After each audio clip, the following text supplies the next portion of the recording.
Je vous souhaite donc la bienvenue à ce webinaire. Il s'agit en fait d'une reprogrammation du webinaire de décembre, au cours duquel nous avions connu quelques soucis techniques. Donc, notre expert en fabrication additive, Didier Boisselier, va vous présenter la fabrication additive et notamment les marchés, tendances et innovations. À l'issue de sa présentation, qui durera une vingtaine de minutes, il y aura un temps pour répondre à toutes vos questions. Très bien, maintenant je vais donc laisser la parole à Didier. Bonjour à tous. Merci de vous être connectés pour ce nouveau webinaire. Tout d'abord, peut-être je vous présente mes meilleurs vœux à l'occasion de cette nouvelle année. Alors, j'ai préparé ou repréparé ce webinaire, comme Monique vous l'a expliqué juste avant. Je suis reparti de ce qu'on avait fait déjà au mois de décembre. J'ai juste fait quelques modifications à l'intérieur et donc je vais vous parler, vous présenter le marché, les tendances de la fabrication additive. Et mon ambition, en fait, au travers de ce webinaire, est de vous apporter des éléments concrets sur ce secteur de l'industrie qui se développe actuellement très rapidement. Donc, voici le sommaire de ma présentation. Alors, un sommaire qui va se dérouler donc en deux temps, puisque dans un premier temps, sur cette première partie, je vois que mon micro est coupé. Je vois des... Non? C'est bon? Ok, très bien. Donc, je continue. Donc, une première partie aujourd'hui, où je vais vous parler donc un peu de l'état du marché, une approche un peu, on va dire, économique et la situation notamment en France. Et puis une deuxième partie qui est prévue pour le 8 février 2022 à 14h30. Inscrivez-le dans vos tablettes. Une deuxième partie qui traitera des tendances au niveau des matériaux et des logiciels, et également les tendances dans le développement des différents procédés. Et puis, on parlera un petit peu également des perspectives de demain. Voilà, alors, tout d'abord, pour démarrer, quelques mots sur l'IREPA Laser. Donc, l'IREPA Laser est une société en fait de recherche et développement industriel dans le domaine des procédés laser. Donc, on existe depuis maintenant pas loin d'une quarantaine d'années, spécialisé dans le laser, c'est-à-dire qu'on va développer des solutions laser sur mesure pour l'industrie. Donc on réalise de la R&D en soudure laser, en fabrication additive bien sûr, et également en micro-usinage, fonctionnalisation de surface. Et à chaque fois, on utilise les lasers qui sont adaptés à ces différents procédés, dont notamment des lasers à femtoseconde, impulsion ultra-courte, par exemple, pour la fonctionnalisation de surface. Et on a également une activité assez importante dans le domaine de la formation, avec un centre de formation et une formation de plus de 600 personnes par an. Voilà, donc une très brève introduction sur l'IREPA Laser. Et je voudrais faire une deuxième petite introduction également sur la fabrication additive. Alors, qu'est-ce que c'est que la fabrication additive? Alors, j'aime bien cette phrase d'une personne de chez General Electric qui dit que la fabrication additive est une approche transformatrice de la production industrielle qui permet la création de pièces et de systèmes plus légers et plus solides. Alors, cette phrase est vraie, mais elle est peut-être un peu réductrice. En fait, elle permet la création de pièces, de systèmes plus performants, avec beaucoup plus de liberté, notamment au niveau de la conception. On peut intégrer des fonctions dans des délais beaucoup plus courts et en économisant également de la matière. Donc, je dirais que la fabrication additive aujourd'hui est vraiment une nouvelle, enfin, un ensemble de nouveaux procédés, de nouvelles technologies qui bousculent un peu les habitudes et qui apportent de nouvelles solutions à l'industrie. Or, ceci dit, la fabrication additive est un ensemble de technologies très jeunes, puisqu'en fait, le premier brevet a été déposé en France par Jean-Claude André à Nancy en 1984 pour le procédé SLA. En 91, Claude Barlier du CIRTES à Saint-Dié a breveté, quant à lui, le procédé de stratoconception, qui est bien connu également aujourd'hui. Et côté IREPA laser, toujours en restant dans le Grand Est, côté IREPA laser, on a déposé des brevets, nous, dans les début des années 90, sur une buse coaxiale de rechargement qui a été à l'origine, en fait, du procédé CLAD, qu'on a développé quelques années plus tard et qui a donné naissance à la société BIM en 2012. Voilà, alors, bien qu'il s'agisse d'une technologie, enfin d'un ensemble de technologies très jeunes, de très nombreux procédés ont été créés au cours des 30 dernières années et ont donné naissance à un vaste écosystème avec de très nombreux acteurs. C'est ce que l'on peut voir sur cette planche, où vous avez en fait le paysage de la fabrication additive il y a 2 ans, c'est pas très très ancien. Donc il y a 2 ans, la société AMFG, l'organisme AMFG, avait dénombré 171 sociétés et entités dans le domaine de la fabrication additive. C'est énorme et je pense qu'aujourd'hui, ce nombre a dû encore augmenter. Donc on peut remarquer sur ce slide une offre importante au niveau des systèmes, au niveau des solutions, notamment dans le domaine du métal, avec une grande quantité de fournisseurs de machines. Et puis, gravitant autour de toutes ces machines, la fabrication additive a donné naissance et a donc poussé au développement d'un important écosystème. C'est ainsi le cas dans les domaines du logiciel, ce que l'on peut voir sur cette deuxième ligne, là, tout un ensemble de logiciels et de fournisseurs en fait, de solutions numériques au niveau de la chaîne numérique, du fichier CAO jusqu'à la pièce, mais aussi, par exemple, tout ce qui est simulation des procédés, comme on pourra le voir dans la deuxième partie de la présentation au mois de février. De la même manière aussi, on a pu assister à l'éclosion et au renforcement de nombreux acteurs dans le domaine des matériaux. Donc l'offre s'est fortement renforcée au niveau des matériaux et les nombreux acteurs que vous voyez là proposent aujourd'hui toutes sortes de polymères, de métaux, de céramiques sous forme de poudre, de fils, de feuillards. Donc une offre très importante aujourd'hui sur le marché. Il y a eu notamment un gros développement qui a été fait au niveau des poudres. Et aujourd'hui, il est beaucoup plus simple de se procurer des poudres, des bonnes poudres pour la fabrication additive que ça ne l'était il y a encore quelques années. Alors, avec autant d'acteurs, il est évident que le marché se développe très rapidement. Et c'est justement ce qu'on va voir sur les planches qui suivent. Et justement, dans un premier temps, une bonne manière de s'en rendre compte est d'observer l'évolution de la situation au niveau des brevets. Alors sur ce graphique, qui est tiré d'une récente étude publiée par l'Office européen des brevets, on constate une envolée des innovations ces dernières années qui a permis par exemple de passer entre 2013 et 2018 de moins de 1000 à plus de 4000. Donc on a multiplié par 4 le nombre de brevets, donc quelque part je pense aussi le nombre d'innovations dans le domaine de la fabrication additive. Et on assiste vraiment à une envolée des innovations qui témoigne bien de la vigueur de ces nouvelles technologies et de l'intérêt qu'elles suscitent dans l'industrie. Du coup, on peut se poser la question, qu'est-ce qu'il en est au niveau du marché?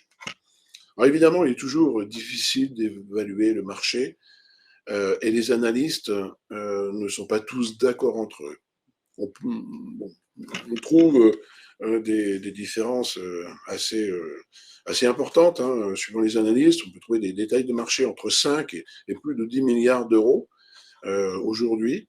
Mais en fait, ils sont tous d'accord avec la croissance qui, elle, est estimée à environ 20% jusqu'en 2025. Comme en témoigne cette étude de chez, de nouveau, Empower, qui a été publiée l'année dernière. D'après cette étude, d'ailleurs, les revenus des ventes des machines de fabrication additive sont les mêmes pour le métal et pour le polymère. Et quand on voit la différence de coût d'investissement, finalement, pour ces machines, entre les machines polymères et les machines métal, on comprend que le marché du polymère est beaucoup plus étendu que celui du métal. Et c'est effectivement le cas, car le marché des polymères aujourd'hui est estimé à 2,5 fois le marché des métaux. Alors pourquoi? On peut se poser aussi la question. Tout simplement parce que les systèmes polymères sont beaucoup plus matures, plus anciennes également, donc plus matures aujourd'hui et beaucoup plus nombreuses sur le marché. Et deuxièmement, les services de fabrication de pièces sont beaucoup plus développés pour les polymères. On en trouve notamment beaucoup, par exemple, sur Internet, où on peut commander à façon des pièces. Alors, pour la suite, je vais me concentrer essentiellement sur la fabrication additive métallique, euh, euh, qui est plus au cœur de mes préoccupations au sein de IREPA Laser. Alors, voici une image du chiffre d'affaires en 2020 des ventes de systèmes, toujours publié par Empower. Et comme dit précédemment, les revenus des ventes de systèmes sont assez similaires entre les polymères d'un côté et tout ce qui concerne le métal de l'autre.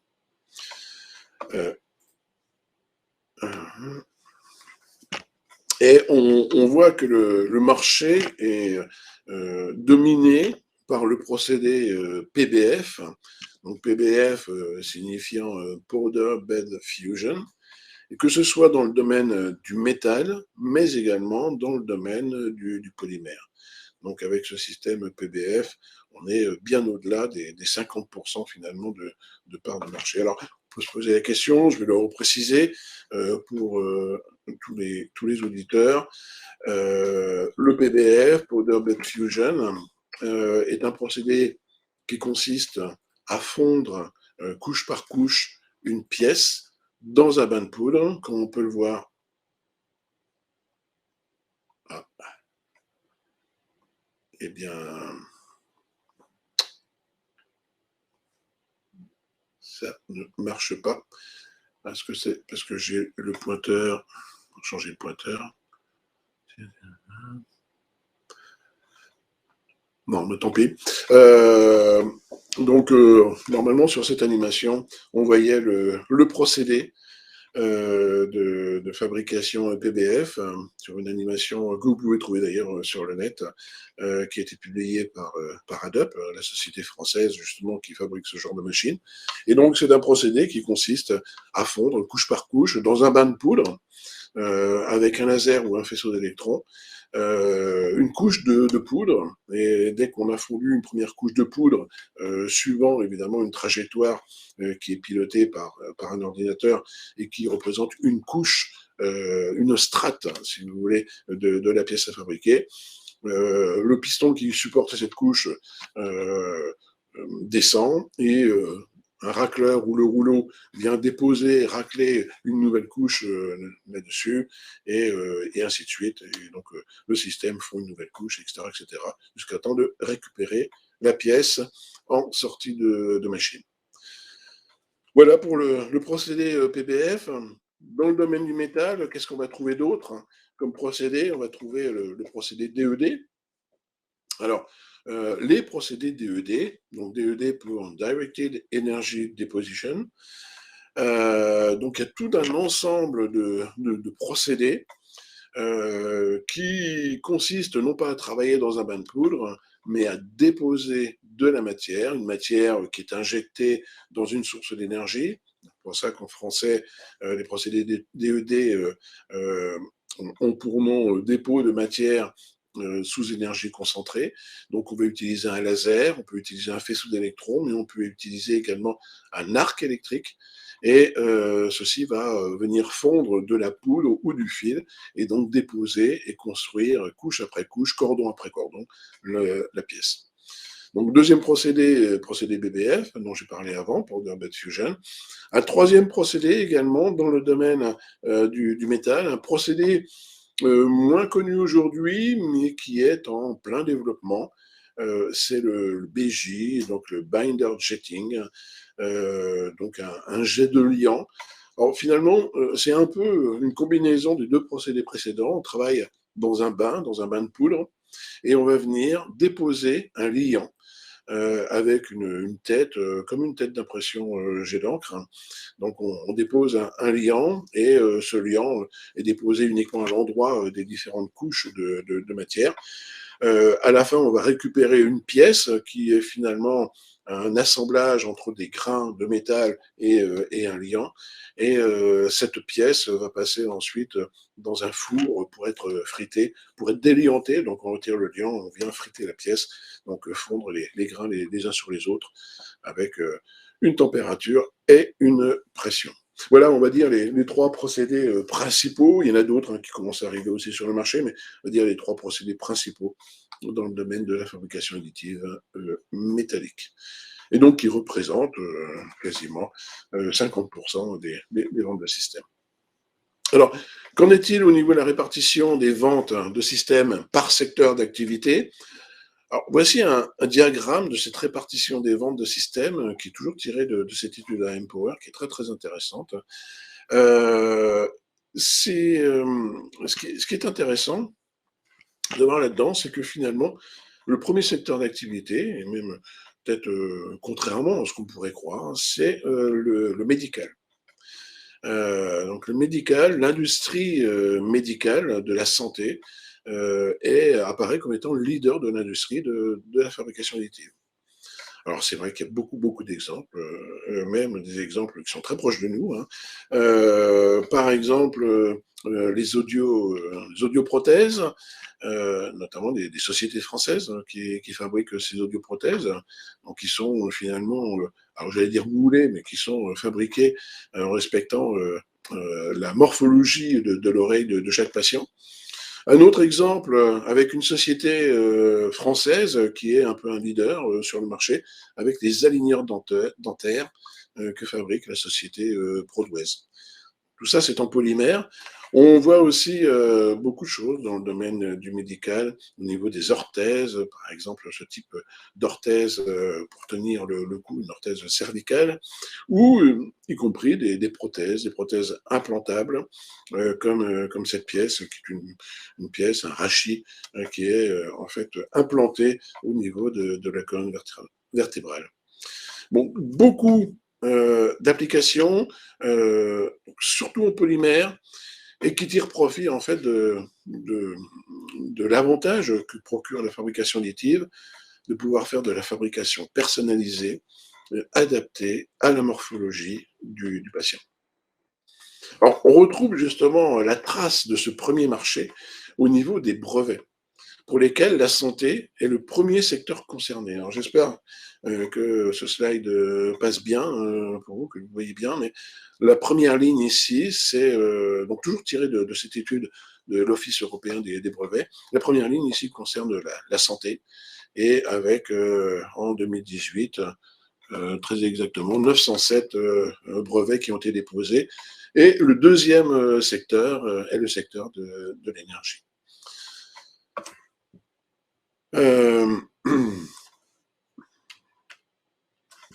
Alors, après le médical, on retrouve la défense et le spatial, et suivi également par l'automobile et enfin l'aéronautique civile. Donc, trois autres marchés qui représentent quand même une bonne part hein, de la vente de tous ces systèmes. Si bien que au niveau automobile, aéro, civil, défense et médical, on a quasiment, enfin on a même plus de 50% des ventes de systèmes. additive manufacturing, fabrication additive, pardon. Alors, on peut s'étonner de la part de l'énergie qui ne représente que 4%, mais qui devrait sans doute grossir dans les prochaines années, notamment avec la mise en œuvre de machines ayant de plus fortes capacités, mais surtout aussi quand on voit les efforts qui sont faits au niveau de l'innovation, vu que l'énergie est le deuxième secteur d'activité avec au niveau du nombre de dépôts de brevets. Donc je pense que ça laisse présager beaucoup de développement et d'applications dans le domaine de l'énergie pour les années qui viennent.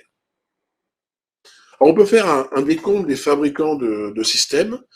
Dans le domaine des systèmes de fabrication additive métallique, on recense environ 130 fournisseurs. Non, pardon, 130 offres de machines, puisque certains fournisseurs sont capables ou plutôt offrent différentes solutions. Donc 130 offres de solutions machines, jusqu'à 75 pour les machines PBF. Alors c'est vrai que les chiffres sont quand même vraiment étonnants, surtout quand on est dans le domaine de la fabrication additive. On n'a pas l'impression qu'il y en a autant. Pourtant, quand on va à Formnext ou dans des salons spécialisés, on voit qu'il y a quand même beaucoup d'offres de solutions. Mais 75 pour les machines PBF, Powder Bed Fusion, dont la société française, ADAP, qui est née en 2016, vraiment une société qui est très très jeune. Dans le domaine du DED, on dénombre 46 sociétés, dont des acteurs français, parmi lesquels on va trouver évidemment la société BIM, qu'on a créée en 2012 et qui a été rachetée par ADAP en 2018. On trouve également la société Prodways. Et puis, des nouvelles sociétés commencent à arriver. Il y a notamment la société VLM Robotics qui commence donc à proposer également des solutions dans le domaine du DED WAM, donc utilisant notamment un arc électrique. Et 9 entreprises pour le binder jetting, BJ. Alors, il n'y en a aucune en France.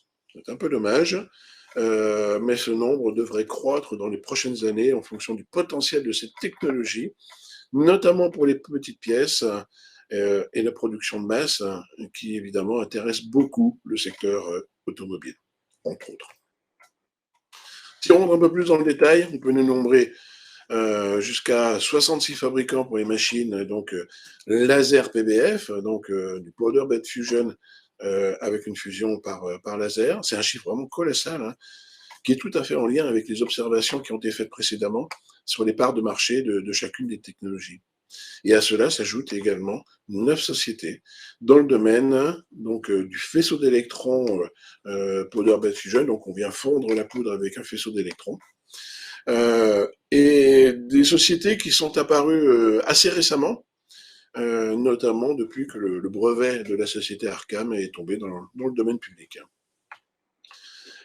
Qu'en est-il pour le DED? Eh bien, de la même manière, on dénombre quand même 24 sociétés de DED, donc de dépôts de poudre fondus par laser, dont 2 acteurs français, parmi lesquels BIM. 13 sociétés dans le domaine du WAM, dont les acteurs français que j'ai cités tout à l'heure, Prodways et VLM Robotics. 9 sociétés dans le domaine du DED laser ou faisceau d'électrons plus fil. Alors, on connaît bien la société Siaki aux États-Unis, mais il y a une nouvelle société aussi qui est arrivée assez récemment et qui s'appelle Melsio et qui crée le buzz avec des systèmes qui sont moins chers ou a priori moins chers que les autres, avec un gros stand notamment sur le salon Formnext. Alors, le marché se développe et on voit qu'en fait de nombreuses entreprises et technologies arrivent sur le marché. Et on assiste aussi à une consolidation des forces en présence avec de nombreuses acquisitions, des fusions, des rapprochements, des partenariats, comme en témoigne ce petit tableau, et encore il est loin d'être complet. On voit là depuis une dizaine d'années des gros grosses consolidations, des gros regroupements de forces.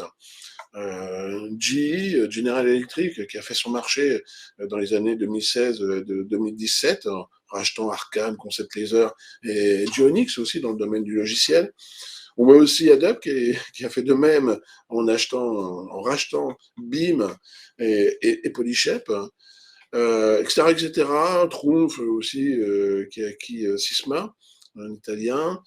Et puis, plus récemment, en 2021, alors parmi tout ce qui a pu se passer, on a vu 3D Systems qui a acquis Additive Works dans le domaine du logiciel, ou encore Desktop Metal, un gros américain qui est pourtant très récent, vraiment une boîte très récente, qui a fait d'énormes levées de fonds et qui a acquis X1, un autre presque numéro un aussi dans certains domaines, notamment le domaine du fabrication de moules en sable, par exemple, mais aussi dans le domaine du binder jetting. Alors justement, au niveau des financements, on voit qu'il y a eu des grosses levées de fonds, et que malgré tout, ces sociétés qui étaient très jeunes, comme vous pouvez le voir, moi sur les 3 sociétés que je vous donne sur ce slide, on voit que ces sociétés très jeunes ont bénéficié de très fortes levées de fonds qui permettent leur développement. Alors c'est vraiment des chiffres qui donnent le tournis, hein, comme vous pouvez le voir, ce qui se passe aux US. Et parmi ces 3 sociétés, il y en a 2 qui fabriquent des systèmes, et une qui est une société qui développe et qui utilise, qui fabrique en fait notamment des fusées. C'est la jeune société Relativity Space, qui a quand même été fondée en 2016. Alors évidemment, tout ça, c'est un peu la partie visible, car il y a de nombreuses sociétés qui se développent dans ce secteur, dans tous les pays du monde, avec des levées de fonds qui sont sans doute moins gigantesques. Mais tout ça, ça montre bien l'engouement pour toutes ces nouvelles technologies. Et le regroupement des forces aussi a un avantage, ça permet d'amener plus rapidement à une certaine maturité pour toutes ces technologies de fabrication additive, ce qui permet aussi de renforcer la confiance des clients. Alors, maintenant, quelle est la situation en France? Alors, même si on a été un peu précurseur, on l'a vu tout à l'heure au niveau des brevets, on a perdu un peu, je dirais même beaucoup de terrain notamment par rapport aux US et également par rapport à l'Allemagne. Alors justement, on peut regarder un peu ce qu'il en est au niveau de l'innovation, au niveau des brevets. Comme vous pouvez le voir sur ce slide, eh bien, dans les 25 premiers déposants au niveau du monde, il n'y a pas de Français. L'activité innovante, je dirais, est dominée par les US, avec General Electric, United Technology. Le premier européen est Siemens. Et on va dire que dans le top 10, on a 5 entreprises US, 3 Allemands, un Anglais et un Japonais. Les premiers Européens donc sont Siemens et BASF. Alors c'est quand même intéressant de voir ça, parce que ça explique peut-être aussi un peu où on en est, nous, comparé en termes de revenus générés.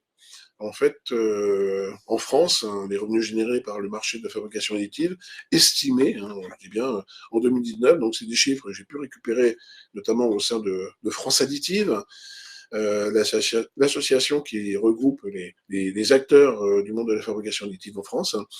La France est en 4e position, avec un marché des revenus générés donc, par le marché de l'AFA de l'ordre estimé à 500 millions d'euros, donc polymère, métal, enfin on va dire tout matériau et tout procédé, donc très loin derrière l'Allemagne et les US, y compris aussi la Chine. Le métal estimé représente environ une soixantaine de millions d'euros. Alors, c'était en 2018, je pense que depuis, ce chiffre a dû fortement augmenter, même s'il a dû être freiné par l'effet de la pandémie. Un bon marqueur du développement des technologies et de leur adoption aussi par le marché est de jeter un œil à la situation dans les universités et les laboratoires de recherche. Alors là, encore une fois, on est loin derrière le Royaume-Uni et l'Allemagne en termes d'imprimantes 3D installées, avec seulement 71 imprimantes installées, comparé aux 233 en Angleterre et aux 137 en Allemagne. Donc c'est vrai que c'est un bon marqueur, parce que finalement, si on n'est pas capable de former les talents de demain, on aura également du mal à faire émerger et à prendre une place dans le domaine de la fabrication additive, au niveau industriel, bien sûr. Et la situation est la même concernant les subventions publiques qui ont été apportées à la recherche et à l'industrie au cours des 5 dernières années. De nouveau, on est à la 7e place et on est très loin derrière les États-Unis ou l'Allemagne.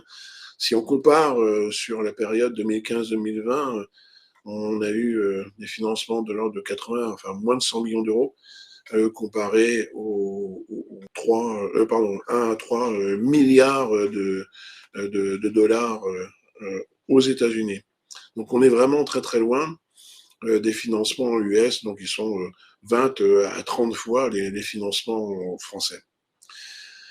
Alors, évidemment, je dépeins peut-être un tableau un peu noir, mais bon, ceci dit, on a quand même des acteurs de prestige, même je dirais en France. Donc là, de ce côté-là, on n'a pas à rougir. On a un marché aussi qui est aussi en développement, et puis peut-être une petite ou une grosse lueur d'espoir, parce qu'on espère que la donne va changer dans les prochaines années. En effet, le gouvernement a, a, a validé une nouvelle filière qui s'appelle SIF, Solutions Industrie du Futur, dans le but de renforcer l'industrie française. Et le contrat de filière qui a été signé le 6 septembre 2021 a permis justement un peu de jeter les bases de cette nouvelle filière pour le développement de l'industrie. Et donc, dans ce contexte, France Additive a porté un projet qui s'appelle le Plan national de l'impression 3D en collaboration avec l'UIMM et le CIMOP, dans le but de faciliter l'adoption de l'AFA, de la fabrication additive, donc par l'industrie française. Alors, toutes ces démarches ont donné lieu, il y a un peu plus de 2 mois, au lancement d'un plan d'investissement qui s'appelle France 2030 et qui vise le soutien de l'offre de solutions, donc des solutions de fabrication additive, dans le cadre donc, de cette industrie du futur, avec un appel à manifestation d'intérêt qui est doté de 400 millions d'euros. Et il y a également un second appel à manifestation d'intérêt qui devrait être lancé très très prochainement. Voilà. Je vais en finir là, donc beaucoup de considérations économiques, macroéconomiques sur le marché. Et que peut-on dire en fait sur le monde de la FA métallique et les tendances? Et bien tout ça, on le verra lors du prochain webinaire le 8 février, donc dans quelques semaines. En plus, ça me permettra de revenir un peu aussi sur Formnext, ce que l'on a vu ou ce que tout le monde a pu voir à Formnext est vraiment très très intéressant, enrichissant. Et donc, on pourra en parler ou je pourrai vous présenter tout ça lors de la deuxième partie de ce webinaire. Donc, merci de m'avoir suivi et donc je reste à votre écoute pour des questions. Voilà, donc j'ai une première question. Quel est ce nouvel appel à manifestation d'intérêt? Alors, ce nouvel appel à manifestation d'intérêt, il n'est pas encore publié, mais il devrait être publié d'ici, je pense, quelques jours, parce qu'en fait, le premier appel à manifestation d'intérêt, le premier AMI, comme on l'appelle, qui concernait tout ce qui était offre de solutions, se termine normalement cette semaine, je crois le 15, le 14 ou le 15, hein, donc cette semaine. Et donc le second AMI, lui, va concerner tout ce qui est utilisateur. Donc atelier de fabrication, etc. Donc de façon à donner des moyens aux ateliers de fabrication, aux utilisateurs de ces technologies, de se développer et de donner naissance à des entités peut-être plus grosses qui pourraient donc compter au niveau français, au niveau européen. Voilà, donc il n'est pas encore publié, mais normalement il devrait rapidement arriver. Et donc, je fais partie de France Additive et il y a une invitation qui a été lancée pour tous les membres de France Additive de façon à pouvoir présenter ce second AMI. Donc, si vous n'êtes pas membre de France Additive, enfin, renseignez-vous ou adhérez et vous pourrez en savoir beaucoup plus sur ce nouvel AMI. Très bien, je vais publier une nouvelle question.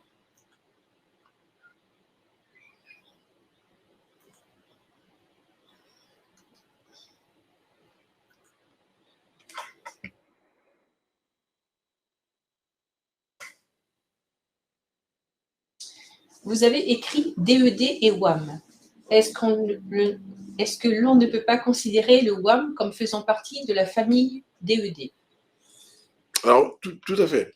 C'est vrai qu'à chaque fois, je me pose un peu la question. Le WAM fait complètement partie de la famille DED. Mais c'est vrai que dans l'esprit des gens, chez beaucoup de personnes, ce sont deux choses un peu différentes.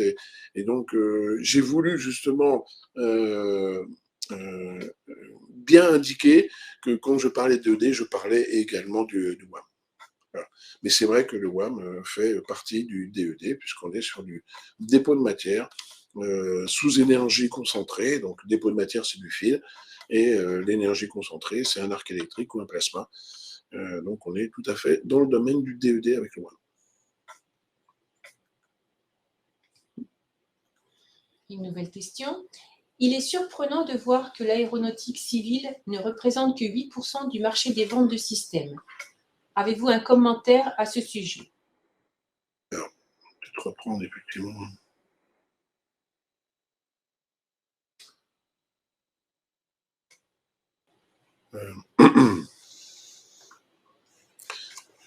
Ouais. Tu as repartagé le slide? Ouais, merci. Alors, effectivement, bonne question.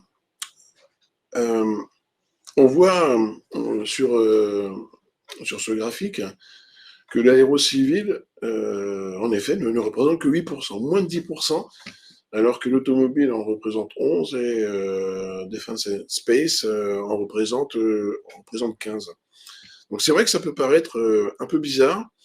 Alors c'est quelque chose qui date d'il y a 2 ans maintenant, en fait. Donc 2020, l'année de la pandémie. Et on sait que l'aéronautique a subi un fort ralentissement, j'aurais tendance à dire un trou d'air, un gros trou d'air.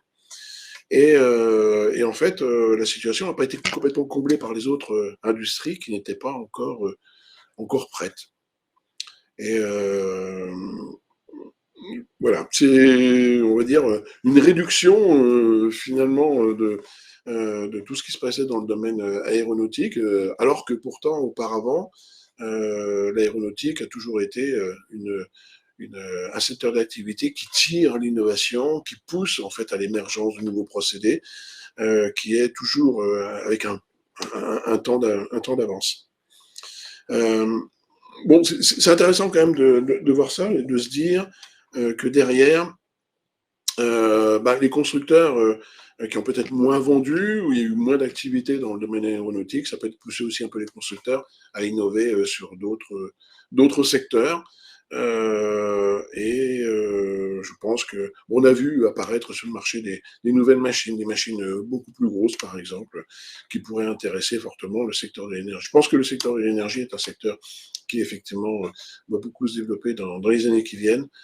les maritimes peut-être aussi. Donc voilà, je dirais il y a un équilibre finalement, il y a eu peut-être un effet de vase communicant, mais je pense que l'aérocivil, on annonce justement une forte reprise de l'activité en ce moment, donc je pense que l'aéronautique civile va reprendre, euh, va vraiment reprendre, quoi.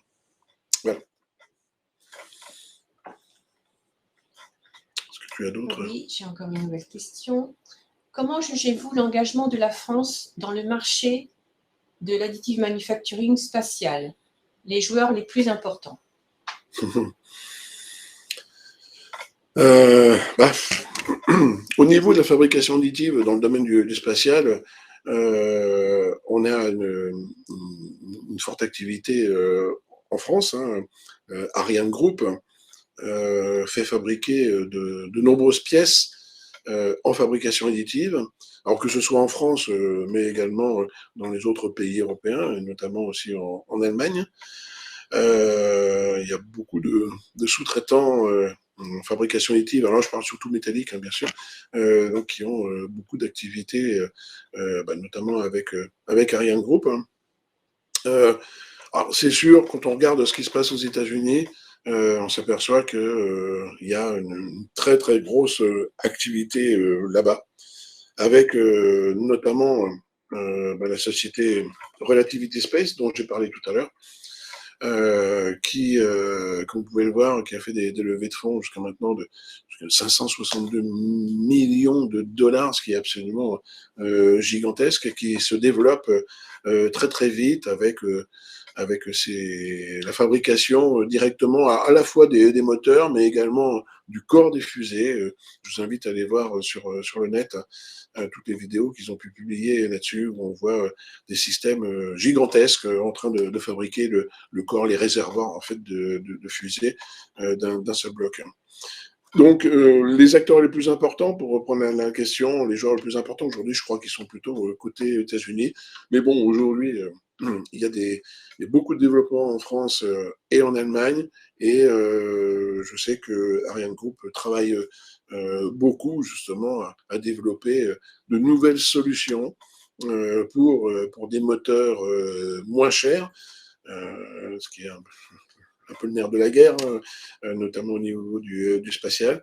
Donc, pour des solutions moins chères, ils doivent réduire absolument le coût des, des décollages, notamment, et des fusées. Donc, beaucoup de travaux pour les prochaines années. Et on sait aussi, il y a un nouvel acteur français qui est du côté de Reims et qui travaille sur des fusées beaucoup plus petites. Donc, il y a quand même une grosse activité dans ce domaine-là, et tout ce qui est moteur est concerné justement par la fabrication additive métallique. Bien. Une autre question. Le nombre d'imprimantes 3D en France semble très sous-évalué.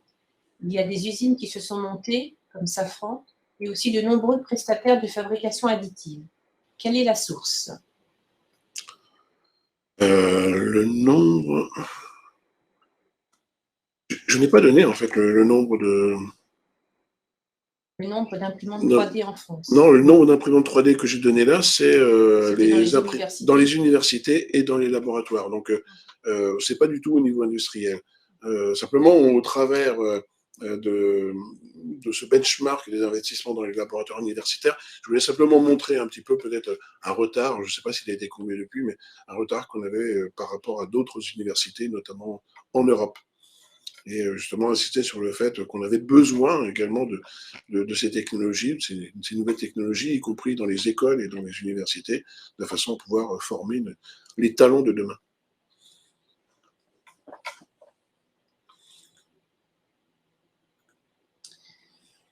Est-ce que la France a une réelle chance de se positionner mondialement sur une offre de fabrication additive? Si oui, pour quel type d'offre? Réelle chance de se positionner mondialement sur une offre de fabrication additive.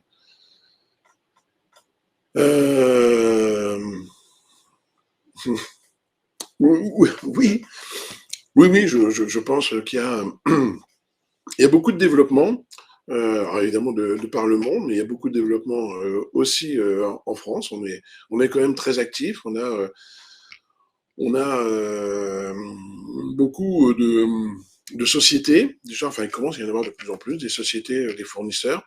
J'en ai parlé tout à l'heure, donc Prodways, BIM, AddUp, etc. Mais il y a aussi des nouveaux, comme VLM Robotics, par exemple, qui commencent à arriver également dans ce domaine. Donc, on connaît bien VLM Robotics parce qu'on est également partenaire avec eux. Et on travaille, nous, côté IREPA Laser, sur des nouvelles solutions. Donc là, je parle uniquement au niveau métallique. On travaille sur des nouvelles solutions euh, qui, euh, qui intéressent la fabrication de pièces de très grande dimension. J'en parlerai un petit peu dans la deuxième partie de ce webinaire. Ben, on espère pouvoir prendre une position, déjà au moins au niveau français, au niveau européen, mais pourquoi pas plus loin. Il faut avoir de l'ambition.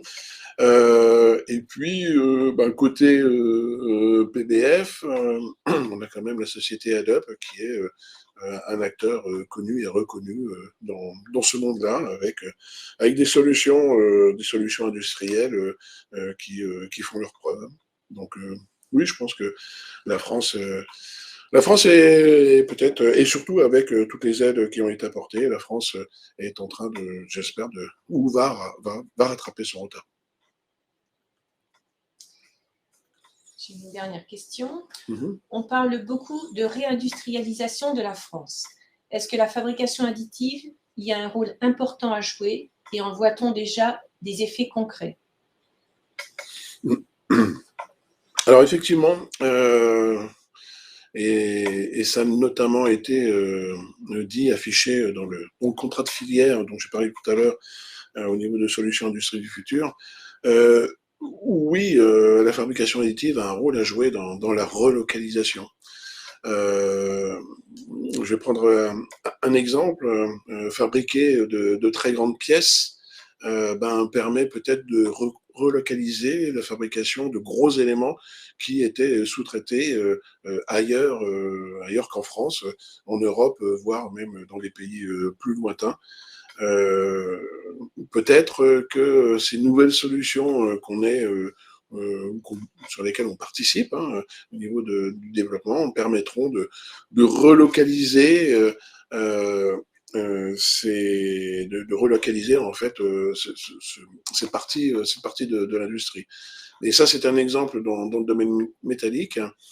Je pense aussi dans beaucoup de domaines, la fabrication additive est un moyen de relocaliser, de fabriquer plus proche de l'industrie qui va nécessiter les pièces. On avait été on a entendu parler, on a été sollicité également, par exemple, pour les gens qui travaillent dans le domaine de l'énergie, dans le domaine du pétrole, par exemple, pour aller fabriquer au plus près de l'extraction, de façon à pouvoir, par exemple, avoir des unités mobiles qui permettraient de pouvoir rapidement fabriquer les pièces dont ils ont besoin. Il y aura pas mal d'exemples comme ça.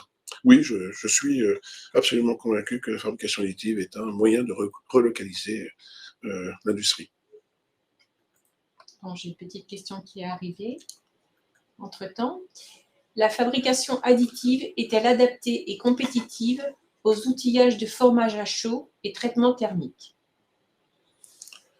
Euh, Alors oui, déjà, dans un premier temps, alors, on n'est pas complètement dans le domaine de la fabrication additive, mais on est plus dans le domaine de la réparation de ces outillages de formage à chaud et de traitement thermique. Bon, il y a déjà des choses qui se font, mais c'est quelque chose qui peut continuer à être développé, où on utilise des procédés qui sont issus ou dérivés de la fabrication additive pour aller, alors, réparer, mais j'aurais même tendance à dire reconstruire, par exemple, des arêtes de coupe sur ce genre d'outillage.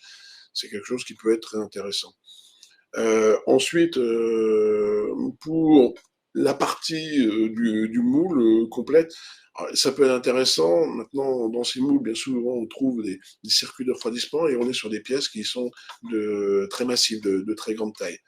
Donc, le très grande taille passera forcément avec des procédés DVD.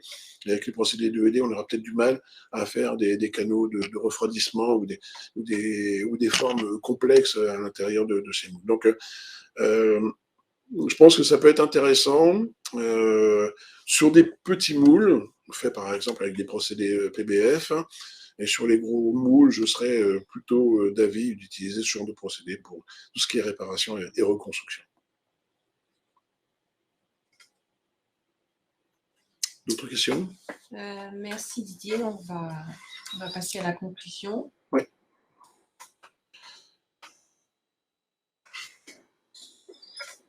Je laisse la parole. Oui, tout à fait. Donc, merci pour vous être connecté, avoir suivi ce webinaire. De mon côté, moi, je vous donne donc rendez-vous le 8 février à 14h30 pour la deuxième partie de ce webinaire qui sera moins économique, mais qui sera beaucoup plus technique et qui nous permettra de voir les tendances du marché au niveau logiciel, au niveau matériaux, au niveau process, on verra. Ça bouge un petit peu et il y a beaucoup de choses à dire, et notamment après ce Formnext qui était tellement attendu en fin d'année dernière. Voilà, je pense qu'il y a pas mal de choses à dire. Donc, je vous donne rendez-vous dans quelques semaines, le 8 février à 14h30. Un grand merci à vous pour nous avoir suivis.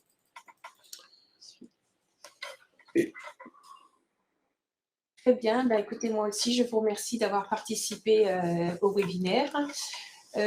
Donc, pour la deuxième partie, hein, je vous confirme que vous recevrez prochainement le lien pour vous inscrire. Et sinon, je voulais vous dire que ce webinaire a été enregistré et que vous pourrez le retrouver sur notre chaîne YouTube.